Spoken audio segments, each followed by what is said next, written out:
ke masyarakatnya. Jangan takut melaporkan pelaku-pelaku penempatan non prosedural ke polsek atau kemana gitu, dia curiga, silakan. Masyarakat Bali pada umumnya itu pintar-pintar banget. Ada yang bisa bikin ini, ada yang bisa bikin itu. Karena kendala lah mereka membuat mereka males. Karena apa? Satu permodalan itu yang pertama. Iya, modal. Sebetulnya konsep energi bersih yang paling baik adalah yang sesuai dengan sumber daya alam yang dimiliki oleh negara tersebut. Jadi dalam hal ini karena Indonesia ini negara kepulauan, maka konsepnya bukan lagi konsep interkoneksi. Kalau pulau-pulau yang besar mungkin bisa ya Sumatera, Jawa. Tetapi begitu kita bicara Indonesia Timur, maka itu harus menggunakan kearifan lokal. Simak pembahasan topik yang menjadi isu terkini dalam dialog Hai Bali Kengken jam 9 hingga jam 10 pagi di Pro 1 RRI Singaraja, siaran kanal informasi dan inspirasi.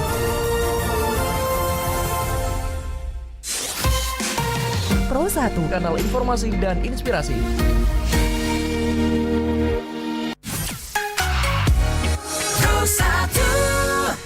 Masih disiarkan langsung dari Jalan Gajah Mada 144 Singaraja, Bali. Selamat pagi pendengar, senang sekali saya Rizka Desiantra dapat menyapa Anda kembali dalam dialog Hai Bali Kenken hari ini tentunya. Dan kita akan membahas hal-hal menarik yang nanti kita akan diskusikan bersama dengan narasumber. Dan juga nanti Anda bisa beratensi tentunya di via telepon, Instagram, WhatsApp, dan juga di live YouTube RRI Singaraja Official. Pendengar, pagi ini kami akan mengajak Anda untuk mengulas seberapa penting sekolah berbasis budaya lokal ini untuk bisa menguatkan generasi yang akan datang. Karena kita tahu pendengar, di tengah derasnya arus globalisasi, budaya lokal ini menjadi perisai terakhir kita untuk mempertahankan identitas kita sebagai warga negara Indonesia, termasuk juga sebagai masyarakat Bali. Tapi ironisnya institusi pendidikan yang semestinya menjadi benteng untuk mempertahankan nilai-nilai ini justru memang belum ada begitu ya, sekolah yang memang berbasis budaya sepenuhnya. Namun apa kemudian yang menjadi urgensi, menjadi hal penting begitu ya untuk kita tanamkan literasi penguatan budaya lokal atau budaya Bali untuk mempersiapkan generasi mendatang. Kami akan mengajak Anda membahas ini bersama dengan ketiga narasumber kita yang sudah hadir di studio Pro 1 RRI Singaraja. Ada Pak Wayan Sadiane, sebelumnya selaku Ketua Sekolah Adat Manik Empul Desa Pedawe yang sudah diresmikan baru-baru ini begitu ya Pak. Om Swastiastu Pak Wayan. Terima kasih sudah hadir sebelumnya. Dan juga nanti kita akan berbincang juga bersama dengan akademisi Stah Empu Kuturan Singaraja yang juga merupakan Sekretaris Dewan Pendidikan Kabupaten Buleleng, Bapak Dr. Imade Bagus Andi Purnomo SPD MPD. Om Swastiastu Bapak, selamat pagi. Salam sejahtera bagi kita semua. Selamat pagi juga untuk pendengar RRI Singaraja dimanapun berada. Terima kasih sebelumnya sudah hadir di Pro 1 RRI Singaraja. Dan nanti kita juga akan konfirmasi terkait dengan berbagai kebijakan tentang pendidikan di Kabupaten Buleleng bersama dengan Sekretaris Disdikpora Kabupaten Buleleng, Bapak Ide Bagus Gede Surya Barata. Om Swastiastu Bapak, selamat pagi. Om Swastiastu Mbak Rizka, Om Swastiastu pendengar RRI dimanapun berada. Salam sehat selalu. Terima kasih sebelumnya sudah hadir Bapak ya. Dan kami juga mengajak Anda pendengar untuk bisa ikut beratensi di 0362246444 di via telepon nanti, dan juga di WhatsApp 081 139999790, di Instagram RRI Pro 1 juga bisa, di RRI Pro 1 Singaraja. Dan jangan lupa juga bisa menyematkan komentar Anda di live YouTube RRI Singaraja Official. Pendengar, fakta yang harus kita tahu terlebih dahulu adalah sekolah adat di Indonesia itu sampai dengan saat ini baru berjumlah 263.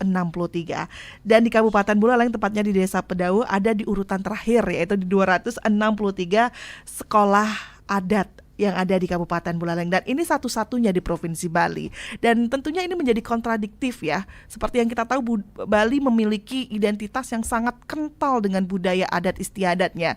Tapi kenapa gitu ya, sekolah untuk bisa melahirkan insan-insan terdidik yang penguatan literasi budayanya sangat tinggi itu malah justru tidak ada. Nah, saya mau ke Pak Wayan dulu. Pak Wayan sebagai penggiat dan juga ketua sekolah Manik Empul yang juga kita tahu ini merupakan sekolah adat begitu di Desa Pedawe. Apa kemudian yang menjadikan kondisi ini menjadi latar belakang Bapak untuk membuat sekolah adat di Desa Pedawe? Ya, terima kasih, Pak. sekolah adat ini kan sebenarnya lahir dari keinginan bahwa pemantauan saya di lapangan gitu, bahwa tidak ada satu institusi pun yang bisa menjamin narasi-narasi adat itu tersampaikan dengan baik gitu. Itu pertama. Kemudian kita tahu sekarang adat kita, adat istiadat kita itu atau kearifan lokal kita itu berhadapan dengan satu, ada yang terkait dengan kedangkalan gitu, deep business gitu.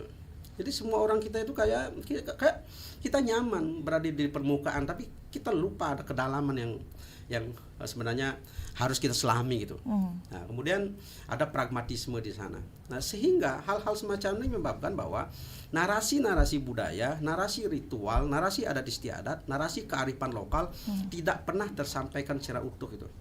Ya, salah satu contoh misalnya dalam narasi ritual itu, dalam narasi ritual terutama di Pedawe itu erat kaitannya dengan ada konservasi di sana.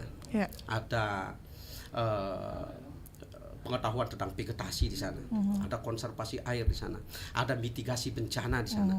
Nah, hal-hal semacam ini itu tidak pernah tersampaikan, nggak pernah terulas utuh disampaikan ke masyarakat, sehingga lelaku ritual itu hanya seolah sebagai bahan atau sebagai lelaku yang terpisah dari konteks-konteks kekinian gitu.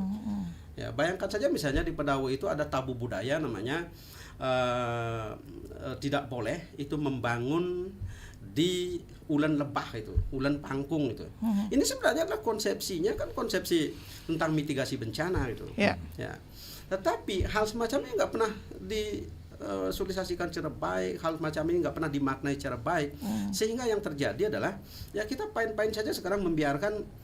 Dan ini kan daerah-daerah yang dicari oleh para villa kan sekarang, pembangun villa, pembangun restoran tuh cari tebing-tebing itu, pangkung-pangkung yang ada view bagus. Nah, ini tidak pernah tersampaikan secara baik itu. Oleh karena itu saya istilahkan ini sebagai keterputusan narasi itu, keterpatahan narasi antar generasi itu. Nah, ketika keterpatahan generasi terjadi, keterputusan narasi terjadi, maka ada bahaya dengan kebudayaan kita. Bahayanya adalah tidak yang menyebabkan nanti kebudayaan itu tidak pernah itu akan terpelihara secara baik. Yang ya berikutnya adalah bisa jadi hilang gitu. Ya, ada beberapa fenomena kebudayaan, terutama rumah adat yang sudah punah di Pedawe itu. Satu jenis rumah adat namanya rumah adat Mesegali sudah punah sekarang. Ya, akibatnya mungkin kita nggak pernah punya narasi yang baik untuk menyampaikan kepada generasi kita. Nah, sekolah adat itu saya konsep lahir ke sana gitu. Nah, sekolah adat kalau kita bedakan dua hal penting dalam kaitan dengan kurikulum nasional, sekolah formal cenderung mengajarkan kita untuk pergi kan. Kurikulum adat sebenarnya sekolah adat mengajarkan kita untuk pulang gitu. Ya bukan berarti orang Pedawe nggak boleh kerja di luar negeri, bukan berarti tidak boleh kerja di Amerika, boleh, silahkan gitu. Tetapi suatu saat kamu ditunggu oleh desamu gitu. Nah, ada fenomena baru kemudian orang bekerja di luar negeri, orang Pedawe bekerja di daerah lain, lama dia. Terus ketika pulang itu ada semacam kayak culture gap di sana. Ada culture shock gitu. Rappers culture shock gitu. Terjadi dalam orang Pedawe sendiri. Karena apa? Karena mereka tidak pernah dibiasakan dari kecilnya mendengar tentang budaya yang seperti ini, tahu tentang ada budaya seperti ini gitu. Jadi jalan pulang, jalan pergi ini kita renungkan sekali lagi sekarang dalam konteks pendidikan formal dan pendidikan adat itu. Oke, baik Pak Wayan. Ini menarik kemudian. Saya mau ke Pak Andi.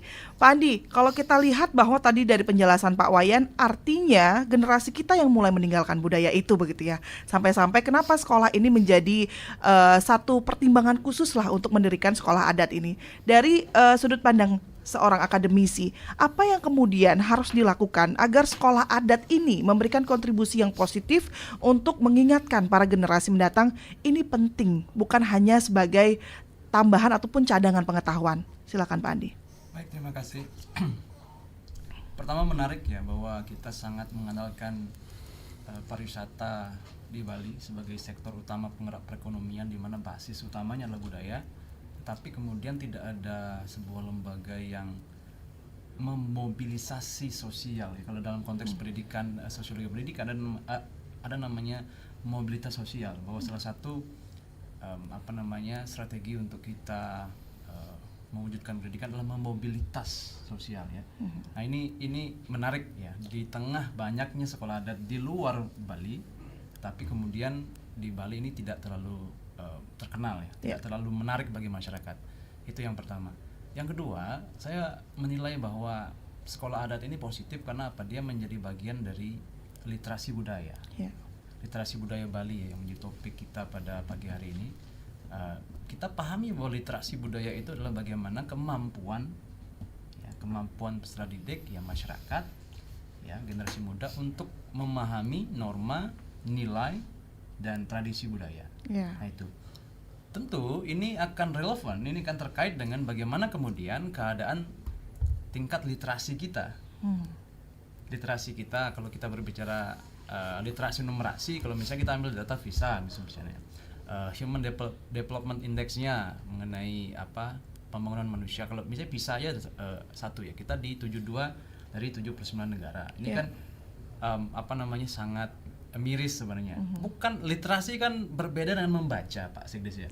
Jadi beda itu. Jadi orang mungkin sudah semua bisa baca, tetapi kemudian apakah orang terliterasi? Literasi itu kemampuan memahami.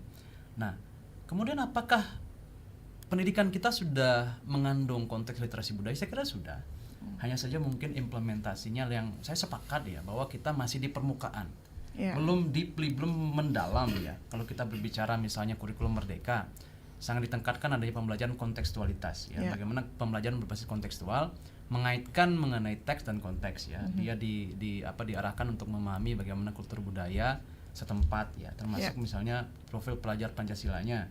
Dia harus ada project based learning ya, bagaimana kemudian pembelajaran berbasis project, hanya saja mungkin ya tidak terfokus, tidak mendalam, hanya di permukaan saja. Sehingga kesimpulannya apa? Kita perlu apa yang kemudian ada di Pedawa ini kita bisa kita bisa masifkan agar apa? Agar budaya itu lebih terstrukturisasi. Ada lembaga yang memang mengajarkan anak-anak kita lebih fokus, lebih mendalam, seperti di mana? Seperti di Pedawa. Saya kira demikian. Baik, ya. Baik, perbincangan kita semakin menarik. Ini saya mau ke Pak Sekdis. Tadi disinggung oleh Pak Andi, tidak ada lembaga yang memobilisasi. Sejauh ini ada, tapi banyak sekolah yang menganggap budaya itu hanya layak sebagai ekstrakurikuler, Pak Sekdis. Nah, melihat fakta ini, apa yang kemudian menjadi kebijakan atau mungkin arah kebijakan nantinya untuk bisa menekankan literasi budaya Bali agar tidak kontradiktif begitu ya? Generasi kita tahu bahwa pariwisata Bali itu identik dengan budaya dan adat istiadat di Bali. Silakan Pak Sekdis. Baik, terima kasih Mbak Rizka. Jadi menarik sekali ya apa yang disampaikan oleh Pak Wayan, Pak Andi dengan fenomena generasi kita yang mungkin konten adat dan budayanya itu sedikit diperoleh di satuan pendidikan, tetapi pendidikan kita yang dikenal ada pendidikan formal, pendidikan non formal dan pendidikan informal. Ini perlu mendapatkan porsi di mana pendidikan formal yang kita anut saat ini ada di berbagai jenjang, mulai dari PAUD sampai dengan pendidikan menengah ya. Kemudian juga ada pendidikan tinggi juga. Nah, ini pemerintah hadir untuk memberikan ruang memfasilitasi pendidikan secara nasional. Kemudian dalam pendidikan secara nasional ini difasilitasi melalui adanya kurikulum-kurikulum. Kurikulum-kurikulum inilah menggunakan standar-standar nasional yang mana saat ini di kurikulum Merdeka yang kita gunakan ini ada porsi-porsi di mana ada pembelajaran berdasarkan kontekstual seperti yang disampaikan Pak Andi tadi. Jadi ada ruang sebenarnya bagi masyarakat yang ada di sekitar satuan pendidikan itu berkontribusi untuk nantinya menguatkan kembali adat budaya yang mereka miliki dalam konteks pembelajaran. Ini bisa berkolaborasi karena di pendidikan formal yang kita jalankan itu sangat memungkinkan untuk berkolaborasi, tetapi tetap ada batasan di mana porsi-porsi ini ya sesuai dengan jumlah waktu atau durasi yang diberikan dalam kurikulum tersebut. Jadi sudah ada istilahnya muatan lokal, sudah ada ekstrakurikuler, sudah ada juga mapel-mapel tertentu yang bisa diinsersi dengan kearifan lokal yang ada. Ini memang sedikit kompleks ya, tetapi dengan adanya lembaga sekolah adat yang seperti di Pedawo ini menjadi sebuah role model ketika itu bisa berdampingan antara formal dan adat ya. Ini menjadi kontributor dalam optimalisasi muatan lokal yang diberikan ruang oleh sekolah formal. Jadi seperti itu. Nah, ini mengapa saya sampaikan sebuah role model ini bisa menjadi praktik baik nantinya bagi sekolah-sekolah lain yang ingin mengoptimalisasi pemahaman budaya adat di wilayahnya kepada generasi ataupun masyarakat yang dilayaninya. Jadi tidak semua jadinya masyarakat kita itu hanya di surface saja, di permukaan saja memahami budaya, tetapi lebih kepada lokalnya. Kalau berbicara budaya Bali, itu pasti kita akan dibatasi dengan 3 hal, yaitu desa, kala, patra. Ya, jadi di mana tempatnya, kapan, kemudian bagaimana kondisi saat itu.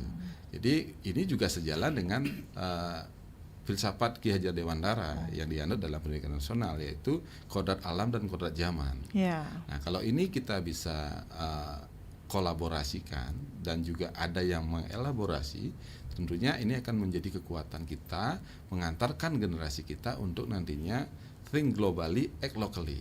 Jadi berpikir secara global, berwawasan global. Boleh Anda sepintar-pintar apapun, tapi jangan lupa identitas diri.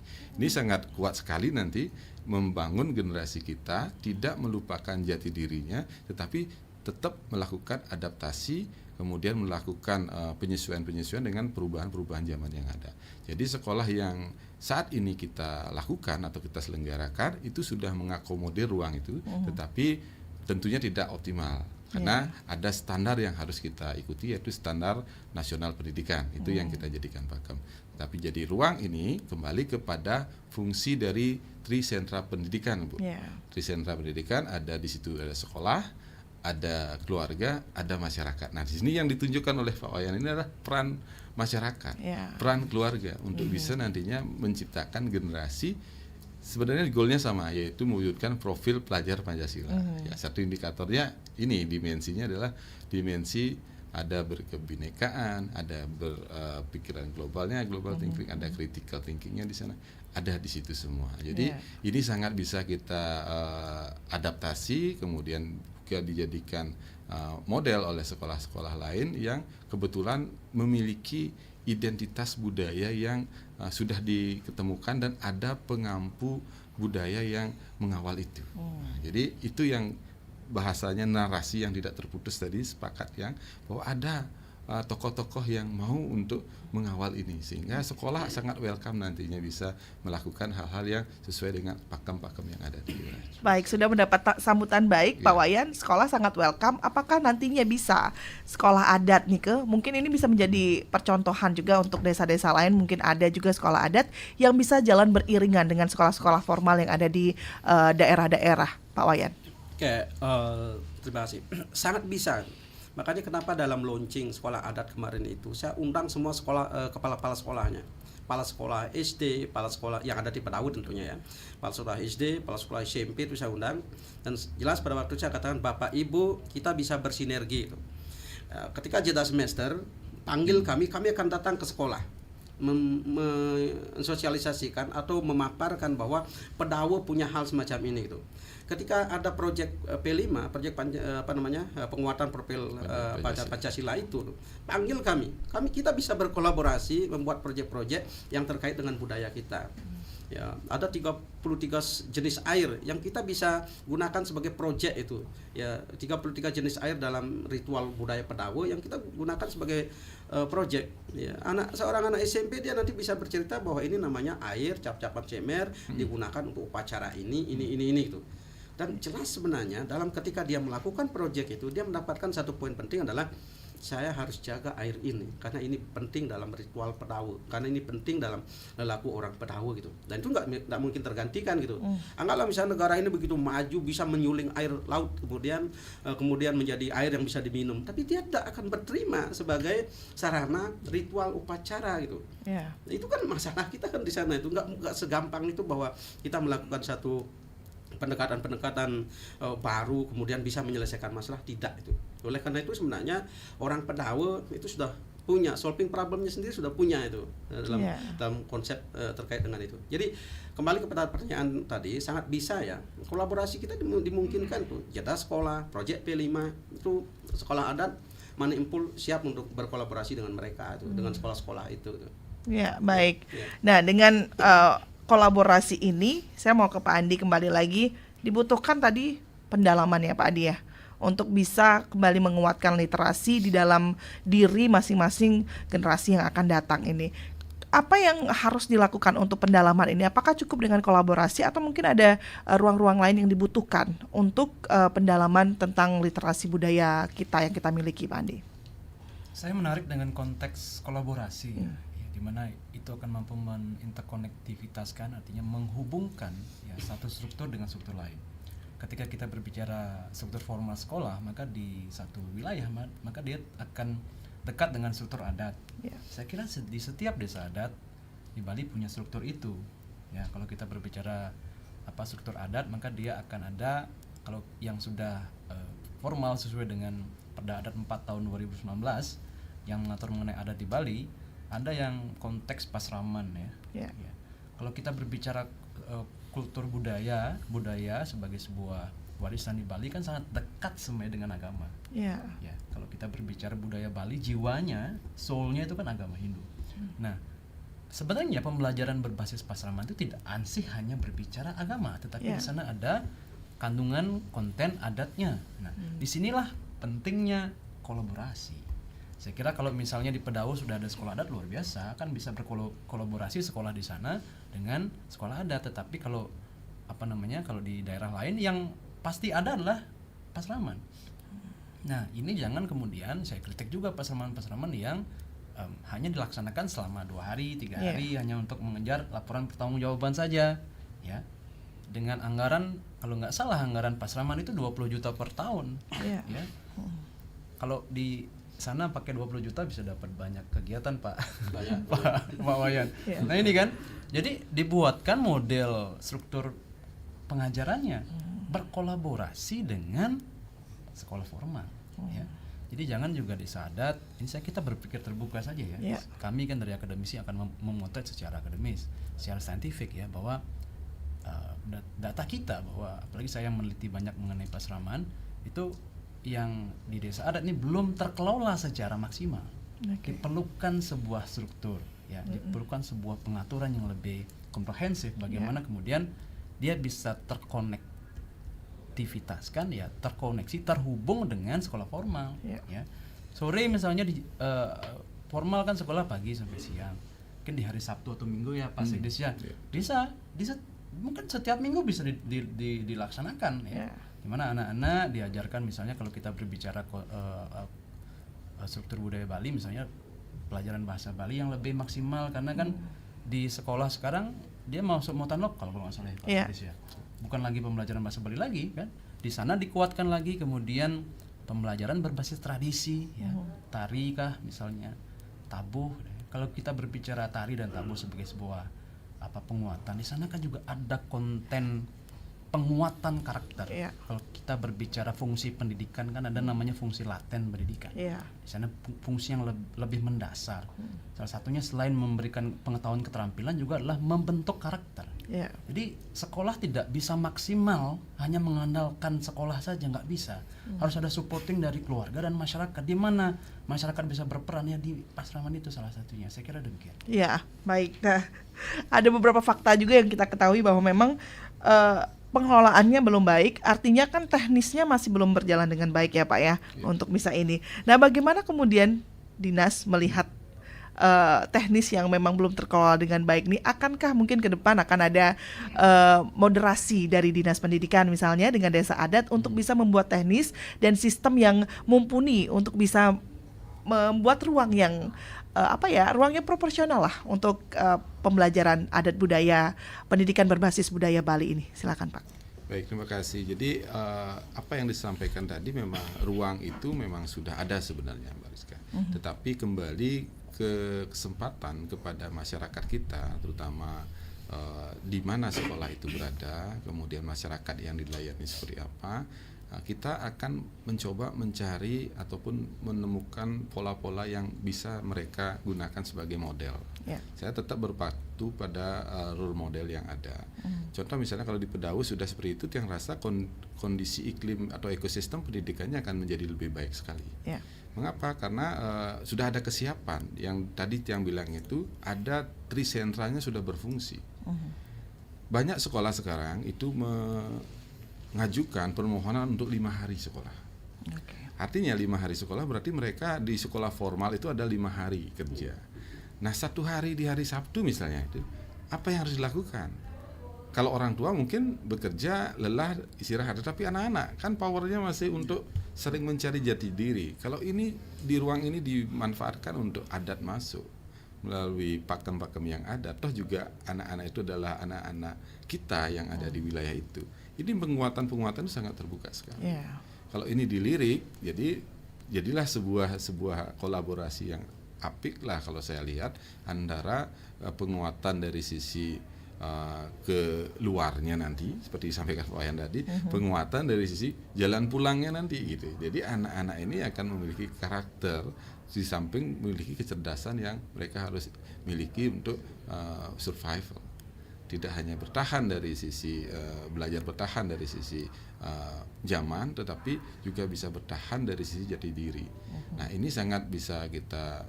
Tapi kembali tadi yang disampaikan Pak Andi mungkin sudah ada dari adat, ada peseraman, strukturnya mungkin diperkuat, kemudian apa engagementnya ya, apa keterkaitan antara peseraman dengan sekolah, peseraman dengan adat, yang rasa ini yang perlu kita bangun. Nah kalau kami di formal ruang-ruang itu sudah ada, diberikan kembali sekarang kesempatan kepada masyarakat kita, karena bagi kami ini awareness dari masyarakat sekitar sekolah itu bisa menjadi pemantik juga untuk mengarahkan kemana generasi desa itu akan atau generasi masyarakat itu akan dibawa nantinya. Terus kemudian juga perlu dimaklumi bahwa masyarakat kita, kalau masyarakat sekolah itu anak-anak kita bersekolah itu kan ada batasan waktu paling sekitar 7-8 jam lah dari sekolah. Sisanya ada di keluarga, ada di masyarakat. Nah kalau ini misalnya kita bisa garap dengan baik gitu di masyarakatnya seperti apa, menumbuh kembangkan kecintaan terhadap budayanya, kemudian bisa membuat sebuah pola, struktur yang bisa diwarisi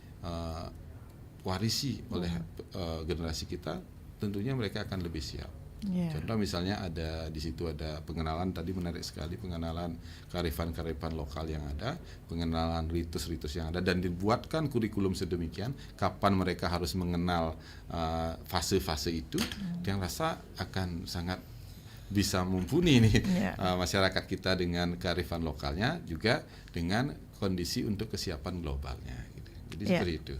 Baik, pendengar kami nanti akan juga kembali mengundang Anda untuk bisa ikut bergabung begitu ya. Tadi juga sudah disampaikan oleh Pak Sekdis bahwa memang perlu penggarapan yang komprehensif Pak ya, bukan hanya dari pihak pendidikan formal, informal, tapi juga perlu dari keluarga. Ini untuk menanamkan bahwa pentingnya literasi budaya lokal ini untuk generasi yang akan memimpin Indonesia mungkin di masa yang akan datang, tapi tidak melupakan identitas dirinya.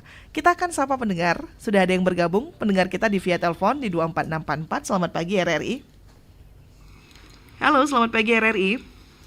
Selamat pagi RRI. Iya, dengan Pak siapa ini Pak? Pak Ketut Mariase Bondalam. Pak Ketut Mariase di Bondalam. Silakan Pak Ketut, ada yang ingin disampaikan terkait dengan literasi budaya lokal untuk generasi mendatang? Oke, dengan kira yang pengantarnya. Dengan Rizka Pak. Oh Rizka. Iya.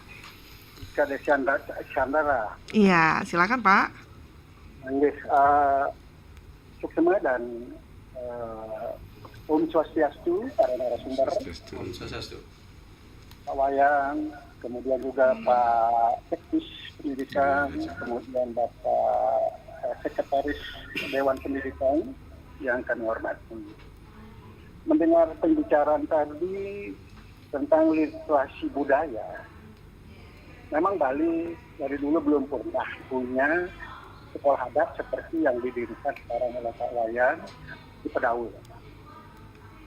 Sekolah adat di Pedau, ini yang bertanya dulu dengan Pak Wayan, apakah sekolah ini hanya mengkhususkan adat budaya Kedawe saja, sedangkan Bali terkenal dengan Asia mawa cara. Hal ini bagaimana? Kemudian tadi sudah ada penjelasan dari Pak Sekdes tentang Tri Pusat Pendidikan.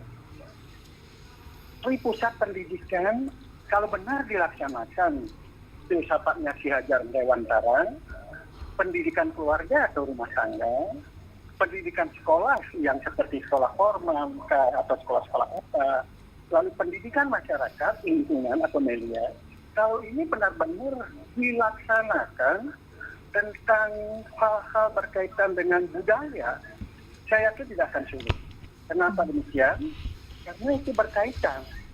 Misalnya Banjar Adat berperan kalau di masyarakat. Saya pernah menulis buku, judulnya adalah Profil Banjar Adat Tegasari. Dan kebetulan pada waktu itu saya diminta menulis buku Profil Banjar Adat Tegasari.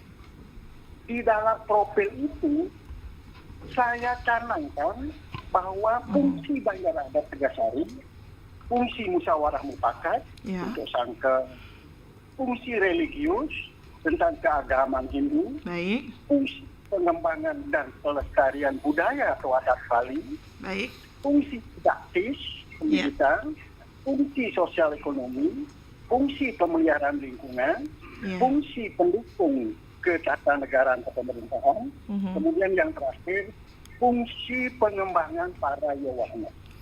Mengapa dulu di Bali tidak ada sekolah adat? Karena ini sudah berjalan.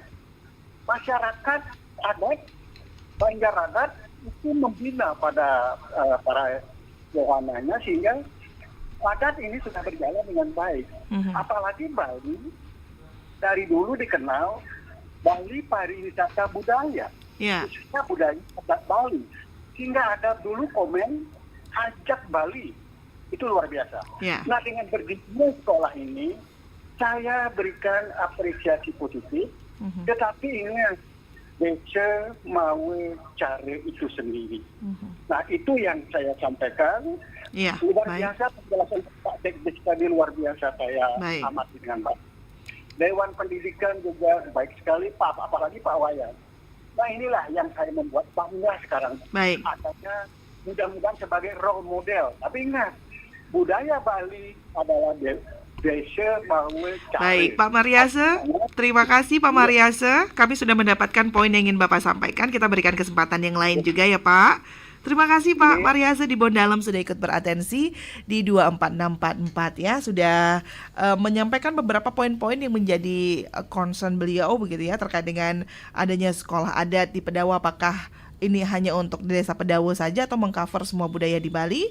Nanti kita juga akan tanggapi juga terkait dengan Tri Pusat Pendidikan dan juga tadi menyinggung tentang Desa Mawacara. Nanti kita akan tanggapi, tapi sebelumnya kita akan sapa kembali untuk pendengar kita yang sudah bergabung di 24644. Selamat pagi RRI.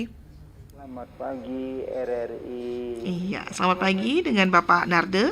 Iya, betul. Iya, silakan Pak Narde. Terima kasih pada Bapak narasumber, terutama dari akademisi yang saya dengar tadi, sangat luar biasa. Hanya saya mempunyai pemikiran yang beda. Baik, Pak Narde mohon izin untuk diperkecil dulu volume radionya agar tidak ada feedback di studio kami, Pak. Baik. Ya, silakan Pak Narde. Halo. Iya, silakan Pak. Begini. Kalau kita melihat yaitu atau Bapak akademisi saya yakin sudah membaca rekonstruksi nasionalisme yang terbaru 2024. Itu kalau dibaca di sana Bapak akan menemukan bahwa musuh kita yang besar sekarang ini bukan gunung meletus, bukan perang dan sebagainya, tapi jati diri bangsa. Salah satu jati diri bangsa ini adalah kearifan lokal. Kalau tadi Bapak menyebutkan budaya lokal.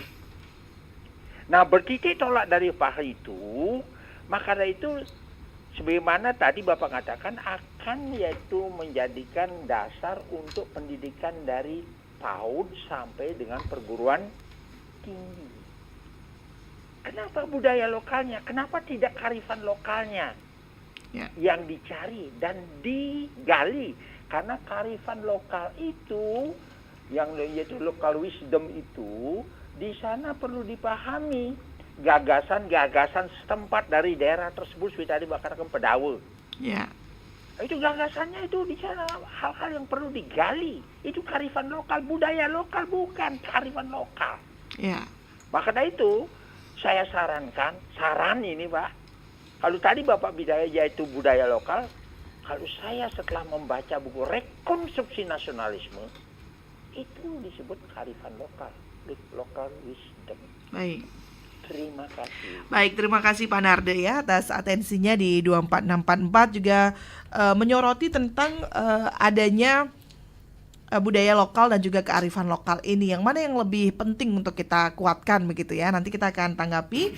Dan untuk Anda yang akan bergabung lagi, nanti kita akan buka lagi di 24644 dan juga kita akan tanggapi kedua penanya kita, yaitu Pak Mariase di Bondalem dan juga Pak Narde setelah yang satu ini. Tetaplah bersama kami di Dialog Hai Balik Ken, program 1 RRI Singaraja.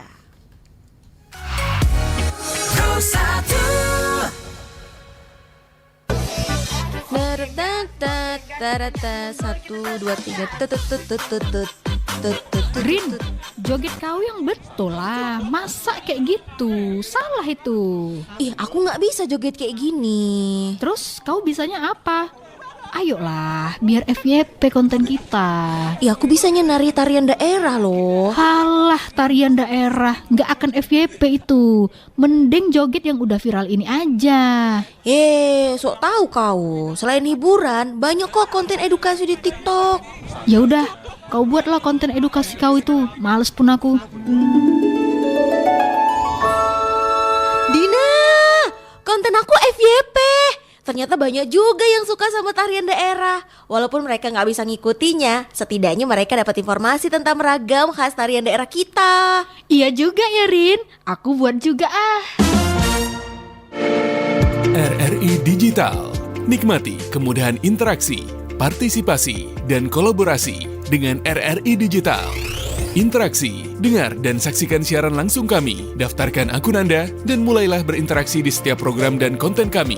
Partisipasi, kreasikan konten Anda berupa berita, podcast, vlog, film, musik, dan playlist. Kolaborasi, kami mengajak berbagai komunitas untuk berkembang bersama melalui digital platform. RRI Digital kini juga menghadirkan terobosan baru, workspace platform, dan online learning platform dengan fasilitas-fasilitas unggulan, monitor impact and outcome, meeting online, video conference, dan library. RRI Digital menghadirkan fitur-fitur untuk peningkatan interaksi, partisipasi, kolaborasi, workspace, dan learning. Segera download RRI Digital. Pro 1, kanal informasi dan inspirasi. Pendengar, Anda masih dalam Dialog Hai Balik Ken, tentunya masih bersama saya Rizka Desiantra, dan juga kita masih bersama dengan ketiga narasumber kita. Ada Bapak Ide Bagus Gede Surya Barata, Sekretaris Disdikpora Kabupaten Buleleng, dan juga Akademisi Staf Empu Kuturan Singaraja, dan juga merupakan Sekretaris Dewan Pendidikan Kabupaten Buleleng, Bapak Dr. Imade Bagus Andi Purnomo SPD MPD, serta juga ada Pak Wayan Sadiane selaku Ketua Sekolah Adat Manik Empul Desa Pedawe. Dan tadi kita sudah menerima kedua penelpon kita yang bergabung. Untuk Anda yang akan bergabung lagi, nanti kita akan buka lagi waktunya jika memang waktunya masih memungkinkan. Ada Pak Mariase dari Bondalem tadi menyoroti terkait dengan Sekolah Adat Pedawe ini apakah hanya untuk budaya Pedawe saja atau mengcover semua budaya di Bali, dan juga tadi disinggung terkait dengan Tripusat Pendidikan. Nah, ini kalau benar-benar dilakukan itu akan baik sekali tentunya, dan disinggung juga terkait dengan Desa Mewecare. Nah, silakan Pak Wayan dulu, nanti kita akan dengarkan juga tanggapan dari Pak Sekdis. Silakan Pak Wayan. Terima kasih Pak Mariase Bondalem ya. Jadi mendirikan sekolah adat itu nggak gampang Pak. Itu butuh ada orang yang berani pulang gitu. Saya memilih jalan pulang gitu, jalan kembali ke desa gitu. Nah, ketika keinginan saya, cita-cita saya terhadap desa saya itu bergayung sambut lah kemudian dengan pihak adat, itu kemudian dengan pihak dinas, desa dinas dukungannya luar biasa. Kemudian ada juga dari Aliansi Masyarakat Adat Nusantara itu yang mendukung kami gitu ya. Nah, Akhirnya saya merekonstruksi sebuah pemikiran tentang bagaimana adat Bedawi itu bisa dilestarikan, kemudian dikemas gitu dalam sebuah institusi, itu namanya sekolah adat gitu. Nah, tentunya sebagai sebuah institusi ya dalam pendidikan non formal gitu ya, pendidikan informal, kita adakan kurikulum. Ya, kita bahas kurikulum ini, bahkan kurikulum ini dibahas kami godok itu dari bulan Juni itu sampai dengan Oktober, itu penggodokan 4 bulan tuh penggodokan kurikulum. Itu karena memang kenapa begitu lama? Karena secara bottom up kita nggak punya bayangan terhadap adanya kurikulum lain gitu. Memang ada banyak sekolah adat, tapi prinsip sekolah adat yang berkembang di Indonesia berbeda dengan kita yang ada di Bali gitu. Mereka mungkin baru melestarikan, baru menggali revitalisasi, tapi kita di Bali adalah pemaknaan gitu. Jadi sudah sampai pada pemaknaan itu. Oleh karena itulah kemudian ketika kami kemas kurikulum itu, kami dapatkan ada 85% muatan kepedauan itu. Jadi kepedauan hal-hal yang terkait dengan budaya Pedawa. Ada 10% itu porsi yang terkait dengan agama Hindu, agama Hindu dan insersinya dalam ritual dan adat budaya Pedawa itu. Ya, dari segi Dharma Gita, Tatwa, Susila itu tetap kami masukkan di sana. Ada 5% itu kami berikan terkait dengan kecakapan hidup modern gitu. Jadi oleh karena itu misalnya di sana akan ada pembicaraan tentang pemahaman lintas budaya itu. Jadi bagaimana orang Pedawa bisa bergaul. Ya, kita masyarakat adat, tapi kita nggak kuper-kuper banget gitu. Kita bisa bergaul dengan orang Jepang, bisa bergaul dengan orang Amerika dalam pemahaman lintas budaya. Ini pengetahuannya begitu kita berikan. Nah, di 85% itulah sebenarnya pembicaraan tentang Pedawa dan Bali. Karena kalau kita bicara tentang konsep budaya Pedawa, itu adalah konsep budaya Bali Age. Nggak bisa melepaskan diri dari konsep budaya Bali secara umum gitu. Pembicaraan tentang satu pelinggih saja yang ada di Pedawa itu berkaitan dengan, bisa jadi ada rekonstruksi tentang konsepsi empu kuturan, rekonstruksi tentang konsepsi kemarkandiran gitu. Dan kemudian kenapa tidak muncul konsepsi kedangyang nirartaan gitu misalnya. Jadi itu akan muncul ya secara otomatis dalam pembicaraan terkait dengan kepedauan itu tadi gitu. Itu. Kemudian berikutnya terkait dari Pak Narde ya. Terkait dengan jati diri, saya setuju bahwa kearifan lokal itu yang kita kedepankan gitu ya, kearifan lokal. Oleh karena itulah kenapa jalan pulang ini sebenarnya jalan mengenali kearifan lokal itu ya, dan ini penting dikenali oleh seluruh orang Bali ya, terutama para pembuat kebijakan tuh. Salah satu contoh kearifan lokal kita di Tamblingan di Ulu itu ada namanya konsepsi tan wenang ngecekin karang hulu itu. Ya koreksi kalau saya salah, mungkin ada beberapa senior-senior dari Tamblingan itu ada konsepsinya begitu tuh. Oleh karena itulah kenapa orang-orang dulu tinggalnya itu di punggung-punggung gunung, itu bukan di atas gunung. Karena apa? Karena itu berkait dengan satu konservasi, berkait dengan satu mitigasi bencana, ada di sana gitu. Tapi yang terjadi sekarang ini kan narasi itu nggak pernah sampai bagus, bahkan sampai kepada pembuat kebijakan itu. Ya, oke lah, atas nama pariwisata semua yang terkait dengan lingkungan, semua terkait dengan konservasi ngalah itu atas nama ekonomi dan pariwisata itu. Sehingga di sana ya bisa, kita nggak tahu, bisa ada pila, bisa ada apa yang akan terjadi di sana itu. Saya tidak anti pariwisata, saya tidak anti pila, tetapi ada satu ruang yang harus kita berikan bahwa undang-undang terkait dengan lingkungan, undang-undang terkait dengan konservasi itu didahulukan gitu. Jangan sampai undang-undang konservasi, undang-undang lingkungan itu kalah atas nama investasi dan ekonomi. Itu juga masalah. Jadi kearifan lokal kita itu sebenarnya sudah mengatur secara sistematik terhadap hal itu. Hanya saja narasi ini tidak tersampaikan atau tidak terpahami secara utuh kepada ya kita semua. Itu masalahnya. Terima kasih Pak Wayan atas tanggapannya. Saya mau ke Pak Andi Purnomo. Pak Andi, tadi disinggung terkait dengan dari Pak Narde ya, terutama ini yaitu lebih penting mana antara kearifan lokal dengan budaya lokal berdasarkan literasi yang beliau baca begitu. Kalau dari pandangan Pak Andi seperti apa? Terima kasih ya Pak Narde tadi. Saya kira semua penting ya. Ketika berbicara kearifan lokal dan budaya, saya kira semua penting. Memang kalau kita berbicara kearifan lokal, dia lebih ke local wisdom kan, lebih ke kearifan, dia lebih ke nilai kan, lebih kepada moralitas begitu kan. Kemudian kalau kita berbicara budaya, maka dia ada warisan yang lebih spesifik, adat misalnya ya, kemudian tradisi dan lain sebagainya kan. Ya semuanya penting harus kita lestarikan, dan terpenting adalah kita lebih ke filosofis ya. Kita lebih mendalam memahami secara narasi. Dibangun narasi-narasi, bukan kemudian hanya di tataran praktis saja. Ya harus ada diskusi-diskusi, kemudian harus ada ada pergunjingan itu ya. Kemudian di mana institusinya, kan begitu. Diskusi kita tadi, harus ada lembaga formal, lembaga yang ada struktur kurikulumnya, ada pengajarnya, ada peserta didiknya. Nah itu kan. Jadi selama ini saya sepakat bahwa adat dan budaya di Bali sudah berjalan secara masyarakat, ya benar. Tapi ketika kita dihadapkan pada fenomena Gen Z sekarang, fenomena anak muda yang nggak bisa, mereka harus dimobilisasi secara sosial dalam bentuk sesuatu yang lebih formal, lebih terstrukturisasi. Gitu.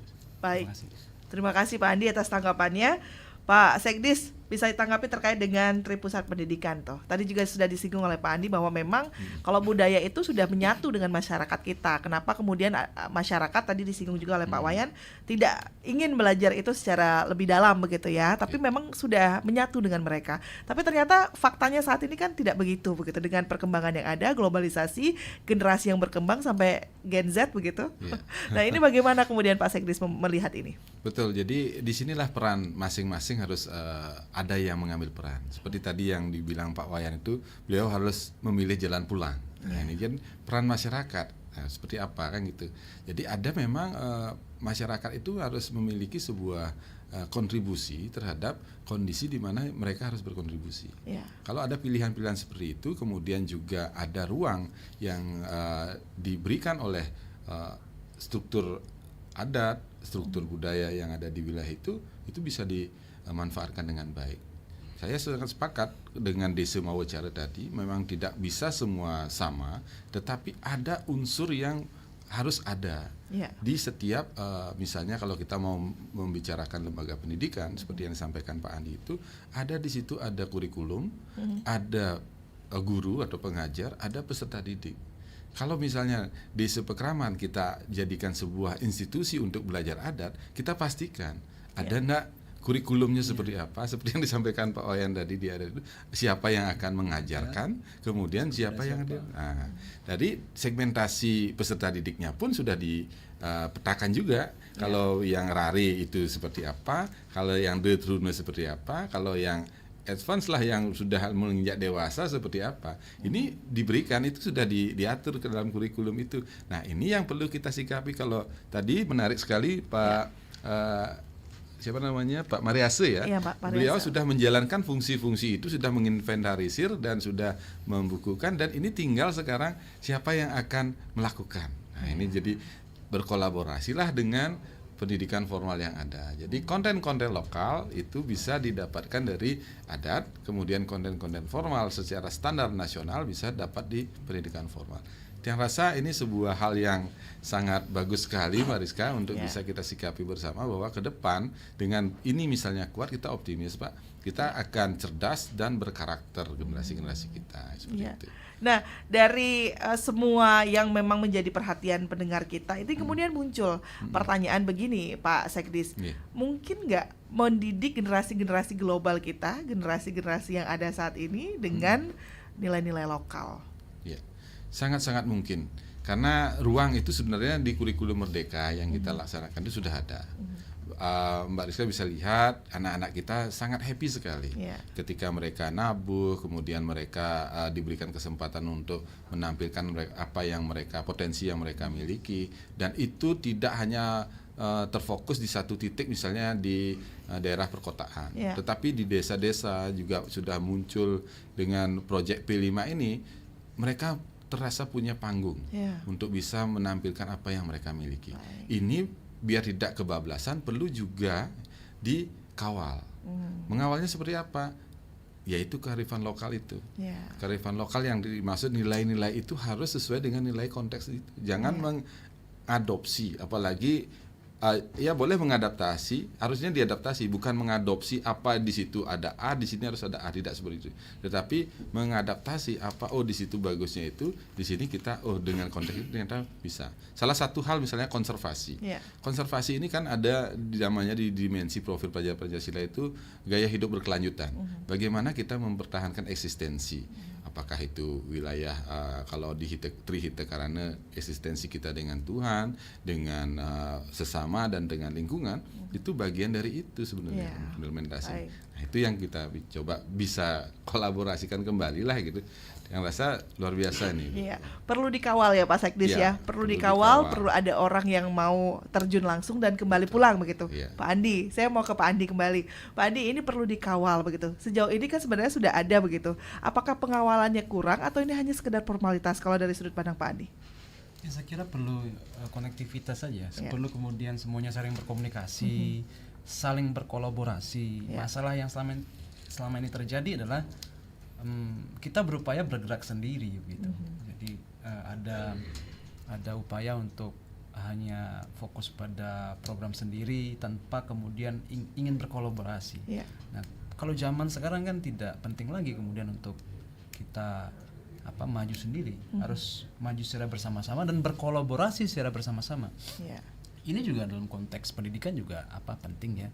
Kemudian bagaimana kemudian ketika kita berpikir pendidikan berbasis budaya, di sana ada konteks misalnya mengembalikan jati diri manusia untuk menjadikan dia sebagai pribadi yang humanistik Bagaimana kemudian filsafat pendidikan humanistik bahwa dia harus kembali pada jati dirinya untuk menghormati dan menghargai, bukan hanya dalam konteksnya di Bali misalnya, kalau tidak hanya sesama, kita harus melihat lingkungan, melihat ke atas, melihat Tuhan. Trihita karana itu kan. Jadi saya kira itu, dan kesimpulannya bahwa ke depan hanya berkolaborasi saja. Kuncinya itu ya. Baik. Sekolah kolaborasi dengan masyarakat juga dengan keluarga. Baik, Pak Wayan, mungkin apa yang menjadi pegangan terakhir lah ya untuk bisa sekolah ini kan baru didirikan, agar gaungnya bukan hanya pada saat bulan-bulan pertama saja tapi bisa sustainable, bisa terus berlanjut dengan support dari semua orang yang mau berkolaborasi dengan sekolah adat ini. Oke, makasih Mbak. Satu hal terkait dengan pertanyaan tadi tentang bagaimana globalisasi, relevankah pendidikan adat dalam konteks globalisasi? Sangat relevan. Kenapa? Globalisasi mengajarkan kita untuk bersama itu. Apa yang terjadi di Amerika kita gunakan sekarang. Apa yang terjadi di Eropa kita gunakan sekarang. Alat-alat Eropa, alat Amerika kita gunakan sekarang. Dunia skala diunifikasi, disatukan gitu. Tapi apa yang kemudian dicari orang dalam dunia yang terunifikasi dan dunia yang disatukan itu? Uniqueness itu. Unik, keunikan. Sekarang orang-orang adat, orang-orang lokal dengan kearifan lokalnya itu, dengan masyarakat adat dan kearifan lokal harus berani tampil karena dia punya sesuatu yang unik gitu. Jadi satu ketika kita pernah sangat tidak nyaman karena dalam tanda kutip kami dibullying menggunakan bahasa Pedawo di Singaraja kalau kami bertemu dengan sesama Pedawo gitu. Ya, tetapi ketika sekarang ini saya ajarkan pada anak-anak, hei anak-anak Pedawo, kamu punya satu keunikan yang tidak mampu dikonstruksi oleh masyarakat adat lainnya. Kamu bisa menghasilkan bahasa sendiri. Kamu unik di sana. Oleh karena itulah kemudian sekarang para peneliti ke Pedawo itu, ya, peneliti bahasa, peneliti rumah adat itu kenapa? Karena kita punya satu uniqueness itu. Nah, kemudian terkait dengan tadi bahwa sekolah adat tidak hadir sebagai pembelajaran semata. Sekolah adat itu harus hadir menjadi satu badan risetnya desa itu. Dia akan mengkodifikasi, dia akan melakukan inventarisasi, dia yang akan kemudian kita ajak untuk melakukan revitalisasi, revitalisasi. Bahkan kalau perlu mungkin dekonstruksi budaya itu, ya, agar memang pesan-pesan adat itu tersampaikan itu masalah. Nah, bagaimana cara melakukannya? Kita terbatas ya, secara finansial kita terbatas, tapi kita ada cara gitu. Saya suatu saat akan undang para akademisi Pedawo itu, Hei akademisi Pedawo, kamu itu kita Pedawo belajar, Pedawo mengajar, kamu datang terjun ke desa itu. Ya, karena tantangan sekarang kan akademisi kita itu duduk di meja itu. Nah, saya orang Undiksa, dan Undiksa itu ketika misalnya menyatakan Darmaning sarjana umardakan Gunawidya gitu. Jadi gunakan pengetahuan dan ilmu di masyarakat. Kan sebenarnya harusnya itu tuh. Akademisi tampil di masyarakat ya. Baik, terima kasih Pak Wayan. Tidak terasa waktu kita sudah hampir mendekati pukul 10 ya. Tampaknya obrolan kita ini menarik sekali dan semoga nanti obrolan ini bisa menjadi awal begitu ya untuk bisa menarik atau menumbuhkan minat-minat dari pemuda-pemuda lainnya di seluruh desa yang ada di Kabupaten Buleleng, bahkan mungkin di Provinsi Bali, untuk bergerak bersama untuk membangun sekolah adatnya masing-masing, karena siapa lagi yang akan melestarikan budaya kita kalau bukan diri kita sendiri. Terakhir, saya minta pernyataan penutup untuk dialog kita di hari ini. Apa yang menjadi closing statement dari literasi budaya Bali untuk generasi yang akan mendatang? Silakan dari Pak Sekdis terlebih dahulu, Pak, untuk closing statement-nya. Baik, kalau menurut saya literasi budaya ini hal yang sangat vital untuk kita jadikan pegangan menghadapi globalisasi. Luar biasa. Terima kasih Pak Sekdis. Pak Andi, silakan untuk closing statement. Mungkin pesan kepada Gen Z, kepada pendengar yang tergolong generasi yang generasi yang sekarang eksis ya. Karena ini menyumbang mayoritas penduduk sekarang kan generasi produktif ya. Jadi saya berharap jangan berhenti belajar terhadap budaya kamu ya. Jangan pernah berhenti mencintai budaya kamu, karena dengan itu kamu akan memiliki jati diri. Saya kira itu. Baik, terima kasih Pak Andi Purnomo. Pak Wayan, silakan. Ya, saya sedikit nakal aja bahwa saya pikirkan bagaimana kalau pembuat kebijakan di Bali juga nakal. Tuh ada universitas atau misalnya institut khusus adat itu tuh mungkin akan ramai gitu. Ya, setiap desa punya bahan kajian, setiap desa punya satu lembaga pengkaji desanya itu akan satu muncul kajian kearifan lokal yang murni di sana dan termaknai secara baik terkait dengan konteks kekinian hidup sekarang itu. Pak Wayan, terima kasih atas closing statement-nya. Dan terakhir juga saya ucapkan terima kasih untuk pendengar yang sudah ikut bergabung, yang sudah mendengarkan saja. Terima kasih. Terima kasih untuk Pak Ide Bagus Gede Surya Barata. Terima kasih ya Pak. Pak Andi Purnomo juga terima kasih Pak. Dan juga Pak Wayan Sadiana, terima kasih sudah hadir. Dan mungkin untuk pendengar lainnya yang belum sempat beratensi, kita akan buka lagi di sesi perbincangan selanjutnya dengan topik-topik lainnya tentunya dalam Dialog Hai Bali Kengken. Dan satu benang merah yang bisa saya tarik dari perbincangan kita di pagi hari ini adalah tentunya tanpa adanya keberanian, tanpa adanya kolaborasi dan ruang untuk memberi ruang dalam pendidikan literasi budaya ini, maka kita sebenarnya akan sudah menyusun jalan bagi generasi-generasi yang akan datang yang mungkin saja Bali ini hanya tinggal nama. Jadi jika kita tidak ingin itu terjadi atau budaya kita diakui oleh negara lain, mari dari sekarang kita bergerak bersama untuk bisa melestarikan, membawa nilai-nilai budaya kita ini menjadi hal yang perlu kita perkuat di era globalisasi saat ini. Saya Rizka Desiandra, selamat pagi dan tetaplah bersama kami di Pro 1 RRI Singaraja, kanal informasi dan inspirasi.